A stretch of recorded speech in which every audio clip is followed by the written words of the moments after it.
Evangelio de Marcos, capítulo 6, versículos del 45 al 52.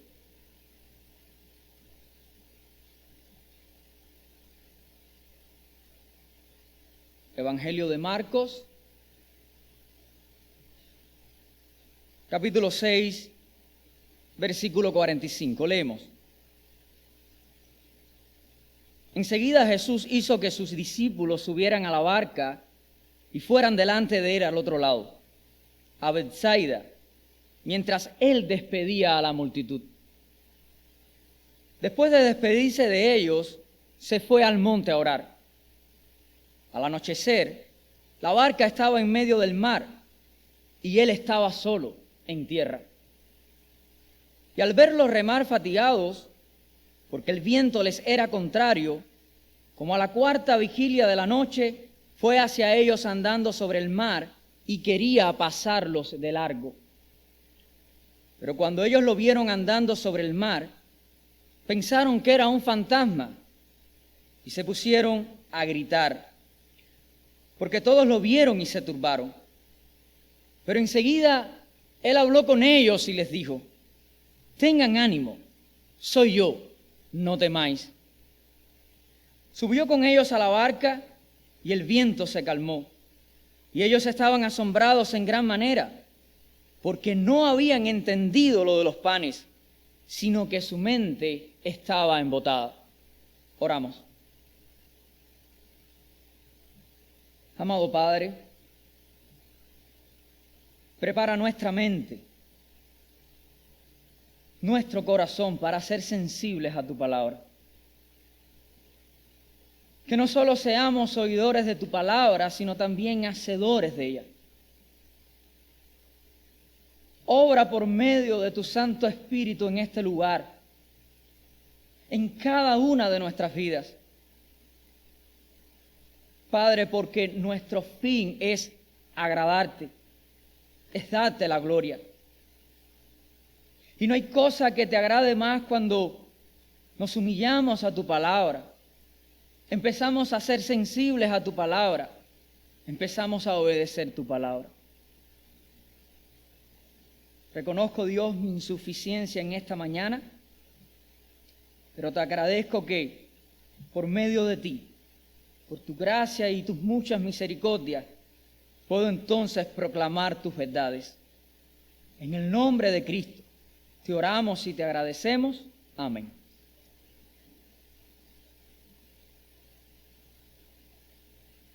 La primera palabra que se nos presenta en el texto que vamos a estar estudiando es enseguida. Esta palabra puede ser traducida por inmediatamente después. Marcos está señalando que Jesús está interviniendo con inmediatez, con rapidez, dígase también con urgencia, en los discípulos para que subieran a la barca y se fueran delante de él al otro lado. Esto es interesante porque cuando profundizamos en las Escrituras, sobre todo en el Evangelio de Marcos, encontramos muy pocas veces a Jesús actuar con prisa. Cuando Jairo le rogó por su hija, porque estaba al borde de la muerte, entrevemos que Jesús acudió a sanarla, pero con placidez, con calma. Este suceso, el que Jesús fuera a salvar a la hija de Jairo, requería toda la velocidad posible, porque el secundario de la vida de aquella niña en cualquier momento se iba a detener. Pero, repito, Jesús fue con sosiego y sin perturbación, porque se detuvo para preguntar quién le hubo tocado entre la multitud y luego habló con la que fue sanada. Recordemos también a María y a su hermana Marta, cuando mandaron a decirle: Señor, Lázaro, el que tú amas, está enfermo. Ellas le apresuraban a venir, pero él se quedó 2 días más en el lugar donde estaba. Pero ahora le vemos con verdadero apremio. con verdadero apuro. Estamos viendo a Jesús, creo, por primera vez con urgencia. ¿Por qué? ¿Cuál es la razón por la que enseguida despide a sus discípulos? La respuesta, por supuesto, la encontramos en el suceso que precede este hecho. Cuando Jesús multiplica 5 panes y 2 peces para alimentar a más de 5,000 personas. Cuando la multitud percibió con sus ojos el milagro y gustaron del pan y de los peces hasta saciarse, quisieron llevarse por la fuerza al autor del milagro para hacerlo rey. En Juan capítulo 6, versículos 14 y 15 leemos: la gente, entonces, al ver la señal que Jesús había hecho, decían: verdaderamente este es el profeta que había de venir al mundo. Por lo que Jesús, dándose cuenta de que iban a venir y por la fuerza a hacerle rey, el evangelista nos dice que se retiró él solo otra vez a orar al monte. Esta es una de las cosas con las que Jesús tuvo que luchar a lo largo de su ministerio. Repito, esta es una de las cosas con las que Jesús tuvo que luchar. Cada vez que realizaba un milagro, especialmente cuando había una gran multitud, la gente comenzaba a ejercer presión en él. Y lo que la gente estaba queriendo, lo que ellos estaban deseando, era que Jesús fuera el rey. Ahora, tenemos que entender que el pueblo no tenía que hacerlo rey, porque Jesús es el Rey de Reyes y Señor de Señores. El pueblo no tenía que convertirse en un ejército y dar un golpe de estado como estaban deseando, porque Jesús es el Dios soberano. Para Él es solo cuestión de voluntad y tomar el reino por sí mismo. Recordemos, Jesús, el Jesús que predicamos, es suficiente. Y, además, tiene un ejército de poderosos ángeles. Recordemos cuando le dice a Pedro que podía rogar a su Padre y éste pondría a su disposición a 12 legiones de ángeles. Otra cosa que tenemos que entender es que si ahora la hacían rey, ¿cómo se cumplirían entonces las escrituras que dicen que debe morir primero? Él es el Hijo de Dios que vino para salvar a su pueblo de la esclavitud del pecado. Él es el Hijo de Dios que vino para salvar a su pueblo de la esclavitud del pecado. Cuando fuimos desterrados del buen lugar en el que la gloria de Dios se paseaba y comíamos el fruto de la vida eterna, 2 querubines, se nos dice en Génesis, y una espada encendida que giraba en todas direcciones, protegieron la entrada, haciendo imposible para nosotros volver a disfrutar de lo que por causa de nuestro pecado perdimos. Pero Jesús, repito, vino para reconciliarnos con Dios. Fuimos reconciliados con Dios cuando Jesús en la cruz tomó nuestros pecados para morir nuestra muerte. Fuimos reconciliados con Dios cuando, crucificado, atribuyó a nosotros su perfecta justicia. Su eficaz sacrificio logró que el acero febril detuviera su arrollar y los guardas angelicales ahora vuelvan a invitarnos a pasar a la tierra próspera donde Dios presume de su gloria. A esto vino. Este era su misión.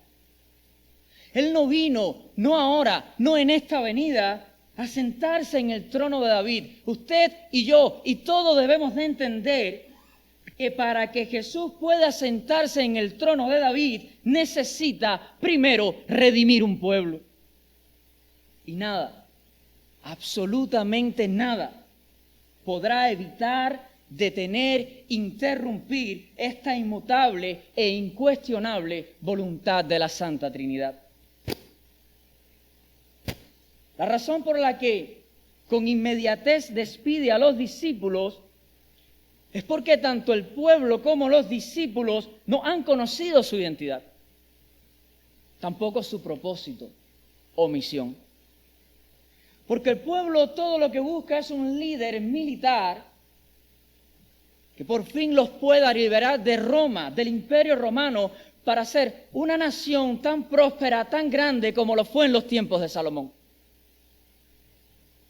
Ellos y los discípulos solo vieron en Jesús la fuente de la prosperidad, el agua con la que su desierto político y económico será fértil y florecerá de suerte favorable, pero nada más. Es todo lo que lograban ver.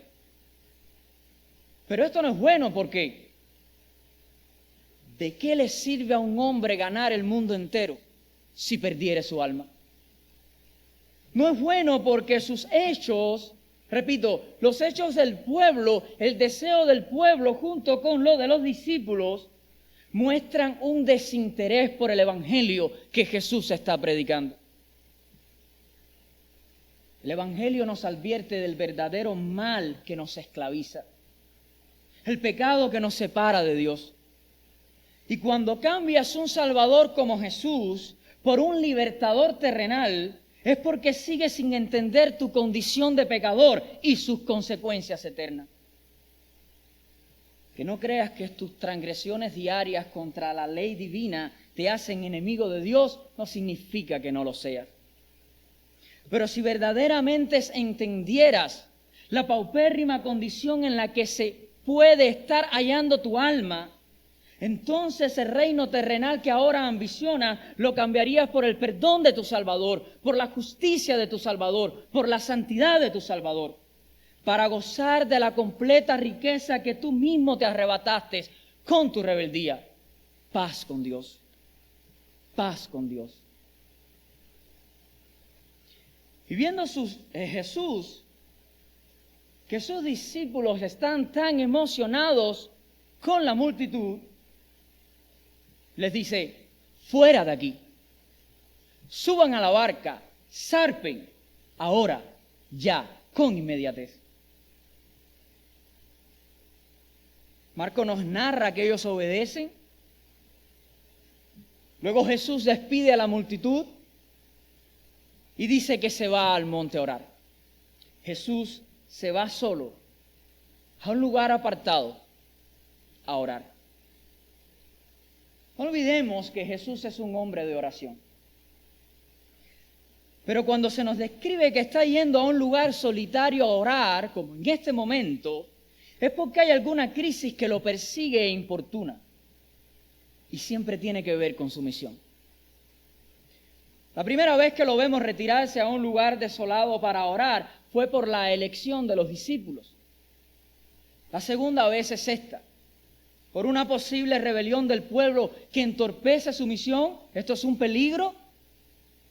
Por la falta de enfoque de los discípulos hacia su identidad, quién es Él y su propósito, a lo que verdaderamente vino.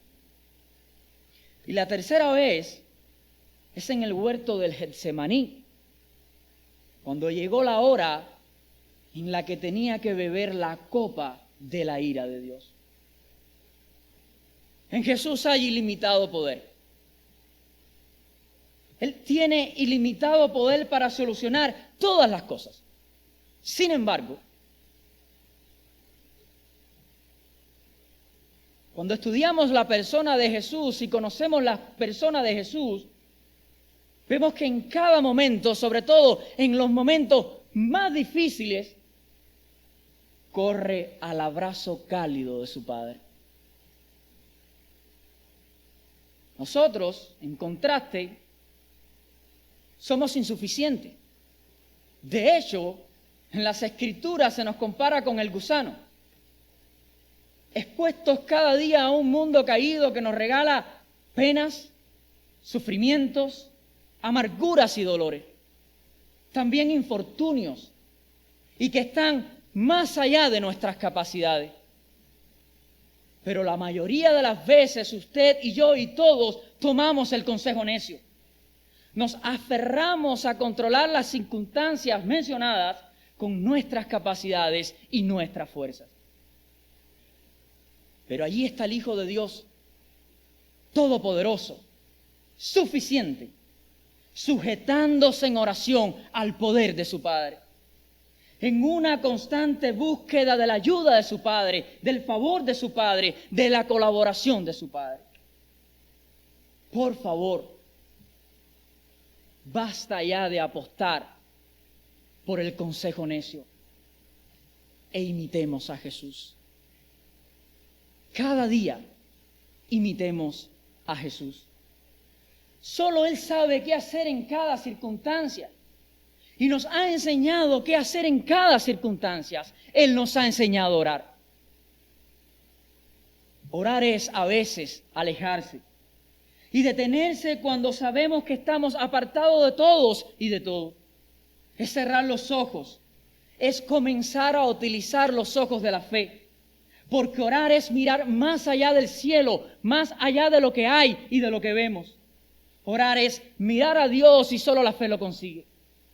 Es deseo, es pasión, es ir a la fuente de la gracia para hallarlo, es sentarse con Él, es arrojarse a su brazo poderoso y abandonarse al cariño de su alma.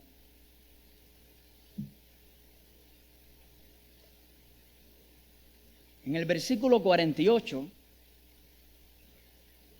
Marco nos sigue contando que como a la cuarta vigilia de la noche, esto es entre las 3 y 6 de la madrugada, Jesús ve que sus discípulos siguen en el mar, pero los ve remando con fatiga contra el soplo de un viento recio. Otra vez en alta mar. Otra vez enfrentando una tormenta. Otra vez queriendo controlar las circunstancias que están más allá de su experiencia o talento. Otra vez fracasando. Otra vez en peligro de muerte. Pero esta vez sin Jesús en la barca. Jesús está ahora distante, en tierra. Una de las tantas imágenes que tiene este cuadro y que contemplo es el siguiente. Lo que ahora están experimentando los discípulos, lo que ahora experimentan los discípulos, ilustra la realidad del hombre que pone sus metas en contraposición con las metas de Dios. Y usted tiene que entender algo. Pelear contra Dios es imposible. No olvidemos que lo que tienen en su mente es hacer a Jesús rey. Quieren verlo en el trono de David, ya, ahora. Y saben que no tiene que servirse de una espada para tomarlo, porque han visto en él el poder divino. Saben que con Jesús serán un reino más próspero que lo que fue en los tiempos de Salomón. Porque Jesús tiene el poder de multiplicar escasos recursos hasta haber abundancia. Piensan repartirse entre ellos los cargos políticos. Discuten por quiénes tendrán mayores beneficios. Y son muchos, muchos sus afanes. Hay un viento que está soplando con mayor vehemencia contra ellos. Escuche bien. Y no es el viento que está viniendo del norte o del sur. Es la propia voluntad de Dios. Me buscáis. No porque habéis visto señales, sino porque habéis comido los panes y os habéis saciado. Lo que está sucediendo es que ellos seguían sin entender, es que ellos seguían sin tener una expectativa real del reino de Dios. Ellos seguían sin tener una expectativa real del reino de Dios. Pero el propósito del Maestro es salvarlos de ir contracorriente. El propósito de Jesús muchas veces es salvarnos a usted y a mí de ir contracorriente a su voluntad y de las terribles consecuencias que esto conlleva. Porque Jesús es un Salvador sabio. Él vela por ellos para que no corran en contra de la voluntad de la Santa Trinidad y perezcan.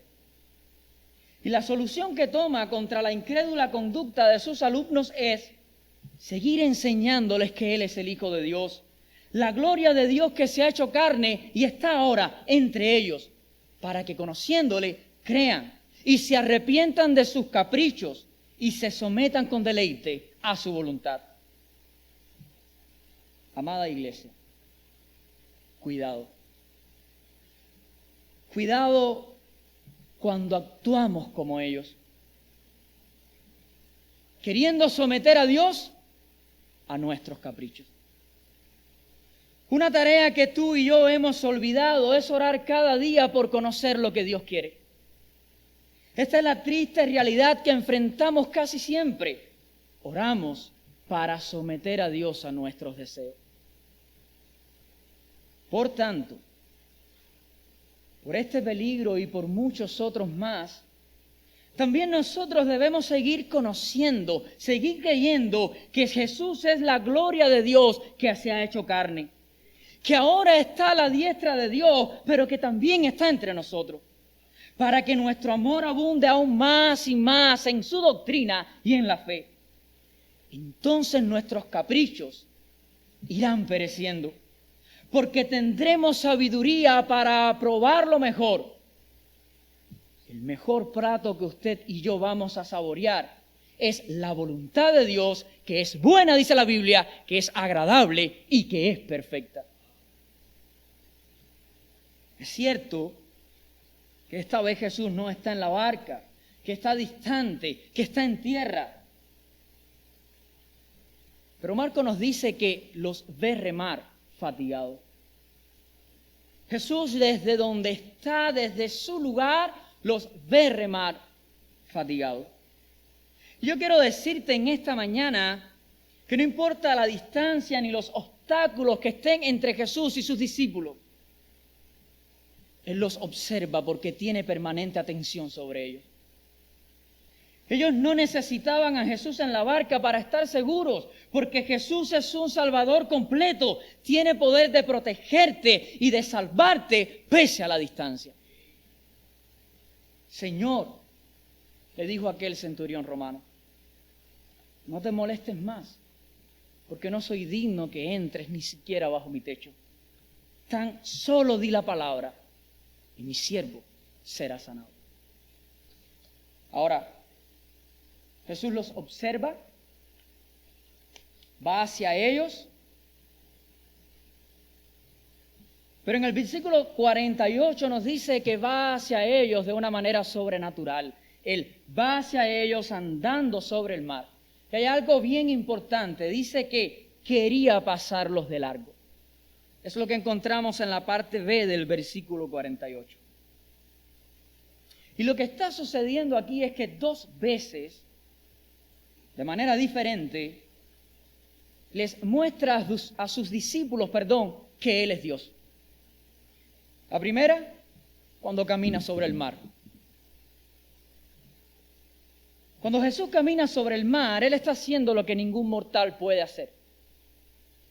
Él es Dios. La segunda, cuando quiere pasarlos de largo. Creo que R.C. Sproul responde dando en el blanco acerca de lo que Jesús está haciendo. Cito de Sproul. Tenemos que volver al Antiguo Testamento para entender este fenómeno. Cuando Dios se manifiesta en el Antiguo Testamento de manera visible, esta manifestación visible del Dios invisible es lo que llamamos teofanía. Quizás la teofanía más famosa en el Antiguo Testamento, comenta Sproul, se encuentra en el libro de Éxodos. En Éxodos capítulo 33, Moisés les está hablando a Dios diciendo, te ruego que me muestres tu gloria. Y él respondió, yo haré pasar toda mi gloria delante de ti y proclamaré el nombre del Señor delante de ti y tendré misericordia del que tendré misericordia y tendré compasión de quien tendré compasión. Y añadió Dios, no puedes ver mi rostro porque nadie puede verme y vivir. Entonces el Señor dijo, escuche bien, presten su atención aquí. He aquí, Hay un lugar junto a mí, tú estarás sobre la peña y sucederá que, escucha este término, al pasar mi gloria, te pondré en una hendidura de la peña y te cubriré con mi mano hasta que yo, y vuelva a anotar este término, haya pasado. Después apartaré mi mano y verás mis espaldas, pero no será visto mi rostro. ¿Qué quiere Moisés?, pregunta Sproul. Moisés quiere ver a Dios.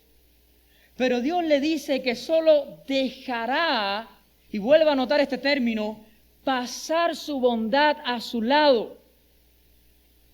Haré que mi gloria pase junto a ti.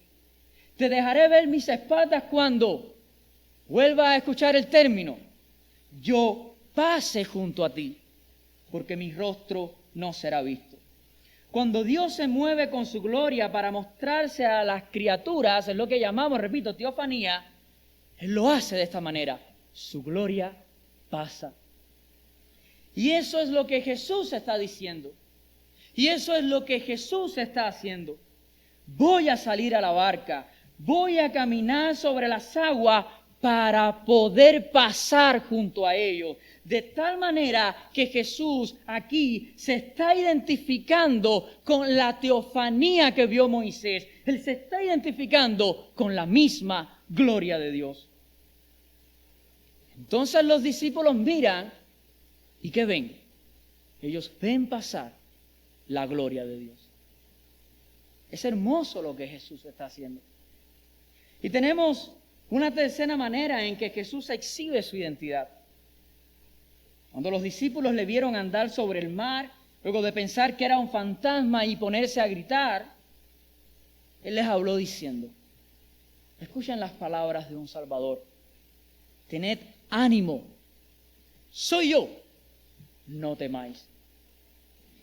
Jesús está usando el término yo soy. Es la expresión que el griego del Nuevo Testamento usa para traducir el nombre impronunciable de Dios. ¿Cuál? Yahweh.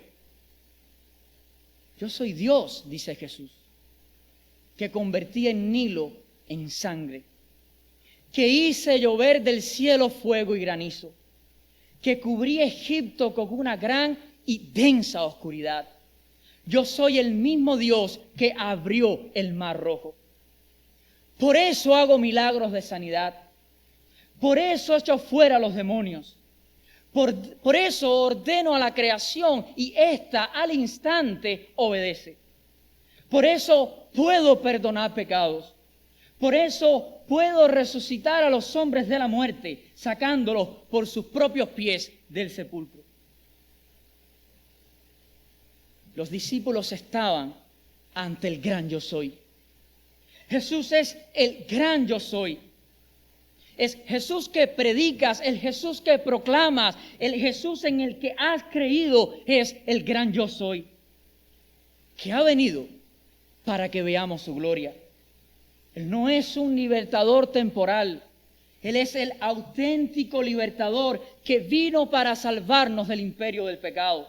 Y nos invita a ser ciudadanos, nos invita a ser ciudadanos de un mejor reino que se encuentra más allá de lo que conocemos y de nuestra imaginación.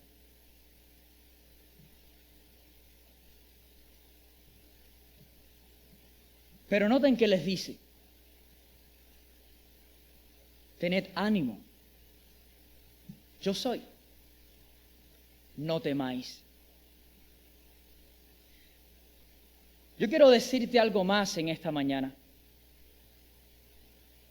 El miedo y la fe no pueden vivir juntos. El miedo y la fe no pueden vivir juntos. El miedo nos ciega y nos impide ver la presencia de Dios. Y el miedo hace que todo lo que veamos sean fantasmas, incluso las bendiciones. Pero el miedo, amada iglesia, el miedo se vence con la fe. Si estamos enfrentando una tormenta en el presente, si nos inquietamos desde ahora por las tormentas futuras, recordemos que hemos venido de otras tormentas. Y míranos aquí, salvos, más fuertes, porque las misericordias del gran yo soy jamás nos faltaron. Amada iglesia, no puede haber ánimo en la tormenta. No puede haber ánimo en la angustia. No puede haber ánimo en el dolor. No puede haber denuedo. No puede haber regocijo si no creemos que Jesús es Dios y reclinamos nuestra vida con dejadez a su buena y perfecta voluntad. Esto es lo que llamamos confianza en Él. Estamos ante otra clase teórica, práctica, dígase también magistral de Jesús hacia sus alumnos. Porque no habían entendido lo de los panes y los peces.